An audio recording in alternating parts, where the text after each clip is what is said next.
ওলি কামিল হজরত মৌলানা শাহ আব্দুর রহমান শাইখ দিগলবাগী রহমতুল্লাহি আলাইহির প্রতিষ্ঠিত জামিয়া কুরআনিয়া দিগলবাগ মাদ্রাসার ৩৫তম বার্ষিক তফসিরুল কুরআন মাহফিলের সম্মানিত সভাপতি সাহেব, অবস্থিত উলামায়ে কেরাম, সম্মুখপানে সমবেত দিন দরদি মুসলমান ভাইয়েরা, পর্দার অন্তরালের মা ও বোনেরা,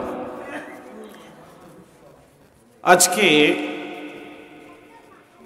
২০২৫ ইংরেজি সনের ১৯শে ফেব্রুয়ারি বুধবার, আজকের এই মহতি তফসিরুল কোরআন মাহফিলে আপনাদের সামনে আমি পবিত্র কোরআনুল কারীমের সূরা কাফের শুরুর থেকে কয়েকখানা আয়াত তেলাওয়াত করেছি। আল্লাহ পাক রব্বুল আলামিন যদি তৌফিক দান করেন তাহলে সূরা কাফের আয়াতগুলির আলোকে আপনাদের সামনে সংক্ষিপ্ত আলোচনা রাখার আশা রাখি। ওমা তৌফিক ইল্লা বিল্লাহ। পবিত্র কোরআনুল কারীমের অত্যন্ত গুরুত্বপূর্ণ একটি সূরা হচ্ছে সূরা কাফ।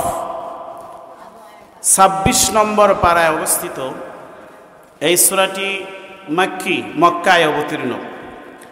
এই সূরার মধ্যে ৪৫খানা আয়াত রয়েছে। এই সূরাটি আল্লাহ পাক রব্বুল আলামিন শপথের মাধ্যমে শুরু করেছেন। কাফ ওয়াল কুরআনিল মাজিদ। আল্লাহ বলেন, আমি সম্মানিত কোরআনের শপথ করে বলছি। কোরআনের শপথ করে আল্লাহ এই সূরাটা সূচনা করেছেন।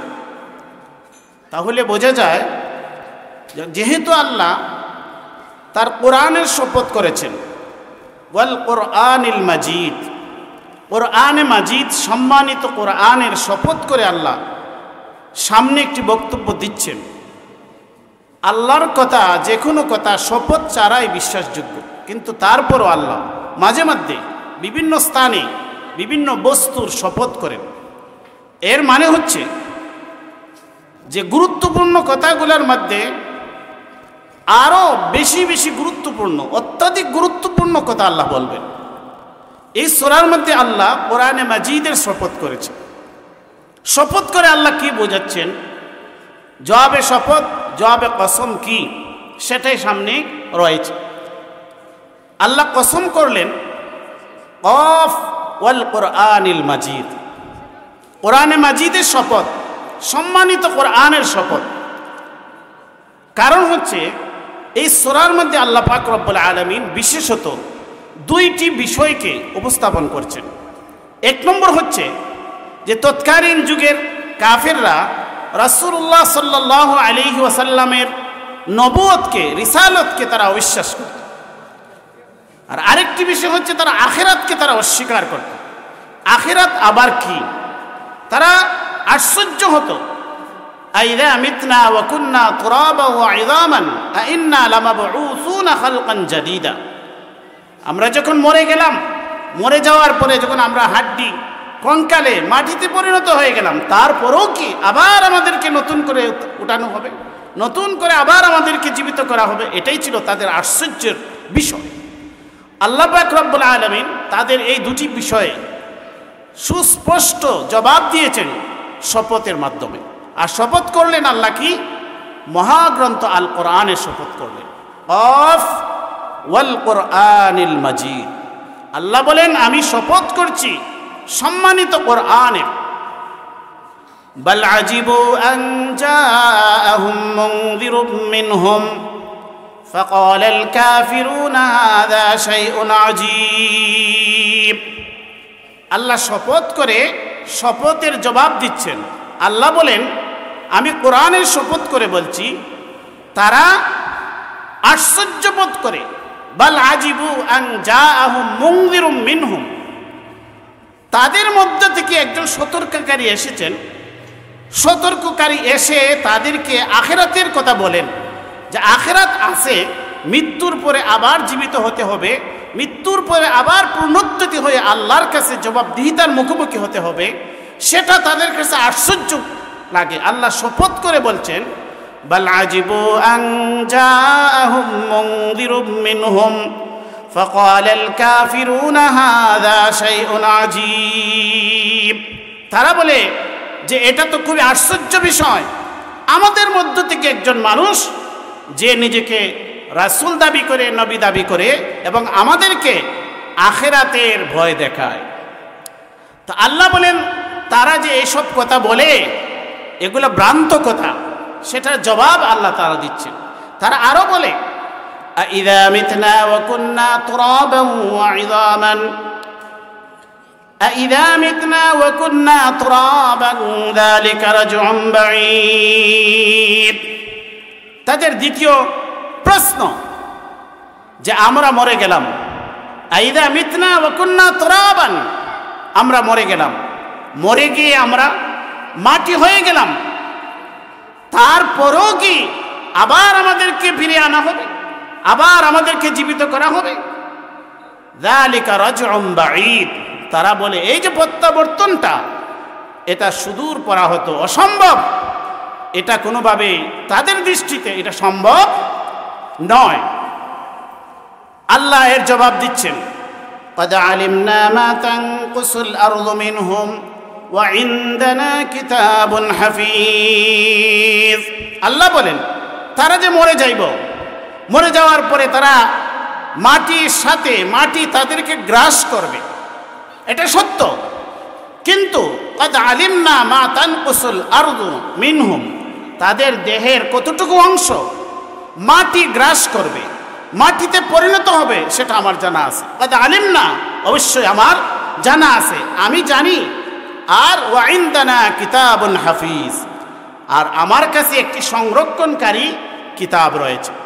আমার কাছে সংরক্ষণকারী কিতাবে সব লিপিবদ্ধ আছে, কে কোথায় মৃত্যুবরণ করবে, কার দেহ কতটুকু মাটি গ্রাস করবে, কতটুকু পানি গ্রাস করবে, কতটুকু আগুনে গ্রাস করবে, আর কতটুকু জমিনের মধ্যে অবশিষ্ট থাকবে, সবগুলা আমার কিতাবের মধ্যে, কিতাবে হাফিজের মধ্যে সংরক্ষিত রয়েছে। এগুলা আমি আবার তাদেরকে নতুন করে সৃষ্টি করতে পারবো, এতে কোনো সন্দেহের কোনো বিষয় নয়। আল্লাহ পাক রব্বুল আলামিন বলেন, বাল কাযাবু বিল হাক্কি লাম্মা জাআহুম ফাহুম ফি আমরিন মারিজ। আল্লাহ বলেন এরা যে এত সব প্রশ্ন করে, রাসূলকে নিয়ে প্রশ্ন করে যে আমাদের মধ্যে থেকে একজন মানুষ কিভাবে রাসূল হলো, আর মৃত্যুর পরে আবার আমরা জীবিত হব, এটা কেমন কথা? আল্লাহ বলেন এসব অবান্তর প্রশ্ন, এগুলো আসল বিষয় নয়। আসল বিষয় হচ্ছে বাল কাযাবু বিল হক লাম্মা জাআহুম, তাদের কাছে যে সত্য এসেছে, মুহাম্মদ সাল্লাল্লাহু আলাইহি সাল্লাম এসেছেন কোরআনের বার্তা নিয়ে, ওহীর বার্তা নিয়ে, সেটাই, সেই সত্যকে তারা মিথ্যা প্রতিপন্ন করেছে, প্রত্যাখ্যান করেছে, সেটাই হচ্ছে আসল বিষয়। ফাহুম ফি আমরিম মারিজ, বরংস তারা আমরিম মারিজ, তারা সন্দেহের মধ্যে পতিত রয়েছে, তারা কোনো সিদ্ধান্ত নিতে পারছে না। কখনো বলে তিনি পাগল, কখনো বলে তিনি জাদুগির, কখনো বলে জ্যোতিষী, কখনো বলে কবি, আর এই কিতাবকে কখনো বলে এটা জাদুর গ্রন্থ, কখনো বলে এটা কাব্যগ্রন্থ, কখনো বলে এটা হচ্ছে কিচ্ছা কাহিনীর গ্রন্থ। তারা কোনো সঠিক সিদ্ধান্ত নিতে পারে না। এজন্য আল্লাহ বলেন যে আসল কথা হচ্ছে যে এরা যে আপনাকে নিয়ে প্রশ্ন উত্থাপন করে, আখিরাতকে নিয়ে প্রশ্ন উত্থাপন করে, সেটাই বিষয় নয়, মূলত তারা মহাসত্যকে অস্বীকার করেছে। বাল কাযাবু বিল হাক্কি লাম্মা জাআহুম ফাহুম ফি আমরিন মারিজ। এরপরে আল্লাহ পাক রব্বুল আলামিন এই সূরার মধ্যে আখিরাত যে আছে, আখিরাতের পরে তিনি যে আবার মানুষকে সৃষ্টি করতে সক্ষম, সেটার কিছু যৌক্তিক উদাহরণ, তার কুদরতের কিছু নিদর্শন আমাদের সামনে তিনি পেশ করেছেন। আল্লাহ বলেন, আফালাম ইয়ানজুরু ইলাস সামাই ফাওকাহুম কাইফা বানাইনাহা ওয়া যায়্যানাহা ওয়া মা লাহা মিন ফুরুজ। আল্লাহ বলেন তারা কি লক্ষ্য করে দেখে না তাদের উপরে যে আকাশ রয়েছে? আফালাম ইয়ানজুরু ইলাস সামাই ফাওকাহুম, তাদের উপরে যে বিশাল আকাশ রয়েছে, কাইফা বানাইনাহা ওয়া যায়্যানাহা, এই বিশাল আসমানকে আমি কিভাবে সৃষ্টি করলাম, আর কিভাবে চন্দ্র সূর্য গ্রহ নক্ষত্রের মাধ্যমে কিভাবে আমি এগুলা সুসজ্জিত করলাম, এগুলা কি তারা লক্ষ্য করে না? এইসব কাজ যিনি করতে পারলেন, তিনি কি ক্ষুদ্র মানুষ মৃত্যুর পরে আবার তিনি তৈরি করতে পারবেন না? এটা কেমন কথা? আল্লাহ বলেন, আফালাম ইয়ানজুরু ইলাস সামাই ফাওকাহুম কাইফা বানাইনাহা ওয়া যায়্যানাহা ওয়া মা লাহা মিন ফুরুজ। আকাশের কথা বলে আল্লাহ বলেন, ওয়াল আরদা মাদাদনাহা ওয়া আলকাইনা ফিহা রাওয়াসিয়া। আল্লাহ বলেন, জমিনের দিকে তাকাও, কিভাবে আমি এই জমিনকে সম্প্রসারিত করলাম। ওয়াল আরদা মাদাদনাহা ওয়া আলকাইনা ফিহা রাওয়াসিয়া। আর কিভাবে এই জমিনের মধ্যে পাহাড়ের মতো বিশাল বিশাল বোঝাগুলিকে আমি কিভাবে স্থাপন করলাম। ওয়াল আরদা মাদাদনাহা ওয়া আলকাইনা ফিহা রাওয়াসিয়া ওয়া আমবাতনা ফিহা মিন কুল্লি যাওজিন বাহীজ। আর এই জমিনের মধ্যে আমি কেমন নয়নাভিরাম সুন্দর উদ্ভিদমালা আমি কিভাবে উৎপাদন করলাম, এগুলো আল্লাহর কুদরত। এইসব কুদরত কি তারা দেখে না? তাহলে কিভাবে তারা আমার সক্ষমতা নিয়ে প্রশ্ন উত্থাপন করে? এরপরে আল্লাহ বলেন, তাবসিরাতান ওয়া যিকরা লিকুল্লি আবদিন মুনীব। এসব কিছুর মধ্যে এই যে বিশাল আসমানের সৃষ্টি, বিশাল আকাশের সৌন্দর্য, এই সম্প্রসারিত এই পৃথিবী, বিশাল পৃথিবী, আর এই বিশাল পৃথিবীর উপর যে পাহাড়মালা আর এত সব উদ্ভিদমালা, এগুলা হচ্ছে তাবসিরাতান, এগুলো হচ্ছে শিক্ষাপ্রদ বিষয়, এগুলো শিক্ষার বিষয়। ওয়া যিকরা লিকুল্লি আবদিন মুনীব। আর এগুলা হচ্ছে উপদেশের বিষয় কাদের জন্য? লিকুল্লি আবদিন মুনীব, যারা আল্লাহ অভিমুখী লোক, যারা আল্লাহর প্রতি প্রত্যাবর্তনকারী লোক, তাদের জন্য এগুলার মাঝে শিক্ষা রয়েছে, এগুলার মাঝে উপদেশ রয়েছে, তারা এগুলা থেকে শিক্ষা গ্রহণ করে। ونزلنا من السماء ماء مباركا فأنبتنا به جنات وحب الحصيد। আরো রয়েছে, আল্লাহ বলেন, ونزلنا من السماء ماء مباركا। আর আমি আকাশ থেকে বরকতময় পানি নাজিল করি। ونزلنا من السماء ماء مباركا فأنبتنا به جنات। আর এই পানির মাধ্যমে আমি বাগান সমূহ উৎপাদন করি। ওয়াহাব্বাল হাসিদ। আর শস্য, এমন সব শস্য আমি উৎপাদন করি যে শস্যগুলোকে কেটে নিয়ে আসা হয়, ধান গম ইত্যাদি, যেগুলা জমিন থেকে কেটে নিয়ে আসা হয়, এগুলা আল্লাহ উৎপাদন করেন বৃষ্টির মাধ্যমে। ওয়ান্নাখলা বাসিকাতিন লাহা তালউন নাদীদ। আল্লাহ বলেন, আর আমি উঁচু উঁচু খেজুর বৃক্ষ আমি উৎপাদন করি। ওয়ান্নাখলা বাসিকাতিন লাহা তালউন নাদীদ। শুধু তাই নয়, এসব খেজুর বৃক্ষের মধ্যে আমি গুচ্ছ গুচ্ছ খেজুর, এগুলাতে আমি উৎপাদন করি। রিজকাল লিল ইবাদ। আল্লাহ বলেন, এগুলা হচ্ছে বান্দাদের রিজিক হিসাবে আল্লাহ দান করেন। ওয়া আহইয়াইনা বিহি বালদাতাম মাইতান কাযালিকাল খুরুজ। আল্লাহ বলেন, আমি আকাশ থেকে বৃষ্টি দেই, বৃষ্টির মাধ্যমে মৃত শহরকে, মৃত জমিনকে আমি জীবিত করি। কাযালিকাল খুরুজ। এইভাবে আমি আবার মানুষকে মাটি থেকে উঠাবো, আবার মানুষকে আমি জীবিত করব। মৃত জমিনকে যেভাবে বৃষ্টির মাধ্যমে আমি সজীব করি, জীবিত করি, ঠিক তেমনিভাবে মানুষ মরে যাওয়ার পরে এরপরে আবার তাদেরকে আমি সজীব করে, তাদেরকে জীবিত করে আমি হাসরের ময়দানে উঠাবো। এরপরে আল্লাহ বলেন, কাযযাবাত ক্বাবলাহুম কওমু নূহ ওয়া আসহাবুর রাসসি ওয়া সামুদ। আল্লাহ কিছু উদাহরণ দিচ্ছেন, যারা এইভাবে তাওহীদ, রিসালাত, আখিরাতকে অস্বীকার করেছিল। আগেকার যুগের কিছু মানুষের নাম বলছেন, ইতিহাস বলছেন যে এরা কাযযাবাত কওমু নূহ, নূহ আলাইহিস সালাতু ওয়াস সালামের যারা উম্মত ছিল, অনুসারী ছিল, তারাও এই রাসূলদেরকে তারা মিথ্যা প্রতিপন্ন করেছে, ওহীর বার্তাকে মিথ্যা প্রতিপন্ন করেছে। ওয়া আসহাবুর রাসসি ওয়া সামুদ। আসহাবের রাস যারা ছিল, সামুদ জাতের আরেকটি গোষ্ঠী, তারাও মিথ্যা প্রতিপন্ন করেছে। ওয়া সামুদ এবং সামুদ জাতীয় মিথ্যা প্রতিপন্ন করেছে।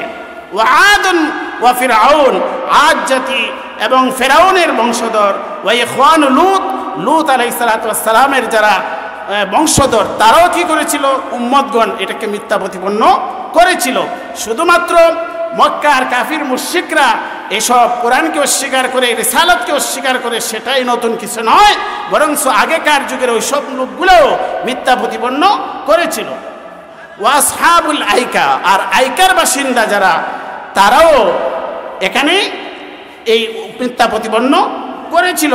ওয়া কওমু তুব্বা, আসহাবে আইকা হযরত শুআয়ব আলাইহিস সালাতু ওয়াস সালামের যারা অনুসারী ছিল, অর্থাৎ ওনার উম্মত যারা ছিল, তারাও মিথ্যা প্রতিপন্ন করেছে। কওমু তুব্বা, আর ইয়ামনের বাদশাহ তুব্বার যারা কওম ছিল, তারাও মিথ্যা প্রতিপন্ন করেছে।